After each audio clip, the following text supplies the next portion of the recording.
The message came on a Tuesday morning. No warning, no conversation, just glowing letters on my phone screen. I'm leaving you. Moving to Miami with my 20-year-old babe. I already emptied our joint account, ha ha. I read it twice, my coffee still warm in my hands.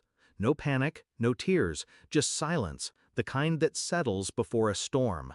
I typed one reply, good luck, because luck was the only thing he had left. When I first met Mark, I mistook charm for love. He knew how to make promises sound like facts. He knew how to make me believe I was safe. We built a house, raised dreams, shared everything down to the last cent, or so I thought. Looking back, the signs were there. The gym sessions that stretched longer, the phone flipped face down, the sudden obsession with tanning. A man approaching 50 trying to rewind time with cologne and protein shakes. I noticed. I always noticed. But instead of confronting him, I started preparing. The first thing I did was visit the bank. Quietly, efficiently. Months before that text ever came, I had already separated my finances. Our joint account? A trap I left open for him. My real money sat untouched, in accounts he didn't even know existed. The second thing I did was visit a lawyer.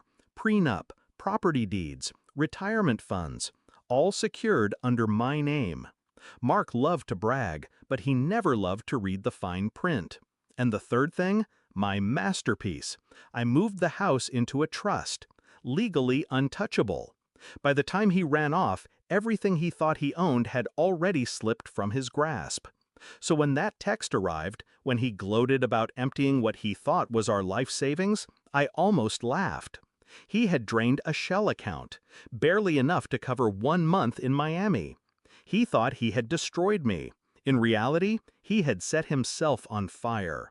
He called 3 days later. His voice was smug, lazy, drunk on sunshine.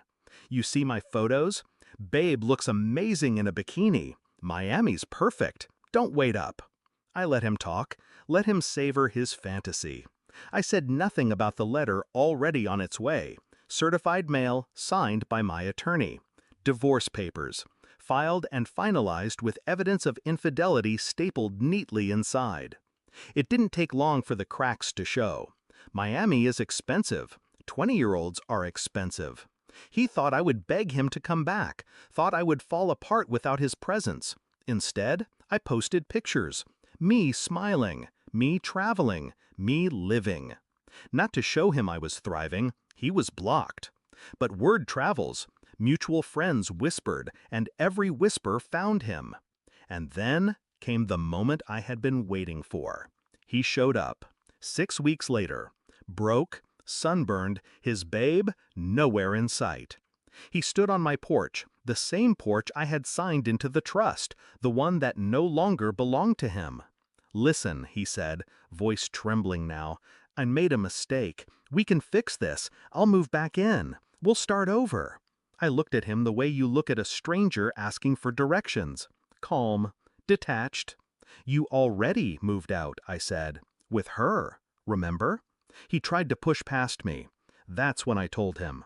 The account he drained? Empty decoy. The house he thought was his? Legally mine. The retirement he planned to spend? Frozen. And the divorce? Already final. Every word landed like a blade. He paled, then flushed, then stammered. He begged, cursed, shouted. Finally, he screamed my name, just like he had screamed hers in hotel rooms I had receipts for. I closed the door. Later, my lawyer called. Mark had tried to contest. He had nothing, no assets, no leverage, no credibility. Miami had eaten him alive, and the courts finished the job. He wanted freedom. I gave it to him. Freedom from me, freedom from money, freedom from the life he once ruled like a king. People ask if I felt satisfaction. No, satisfaction is too small a word. What I felt was clarity, the kind that comes when the fog of love burns away and you finally see the truth. He had tried to break me with a text message. I broke him with silence, signatures, and strategy. And when I think back to that morning, coffee in hand, his message flashing on my phone, I realized something. He thought betrayal was power, but real power is patience. By the time he realized what I'd done, it was already too late.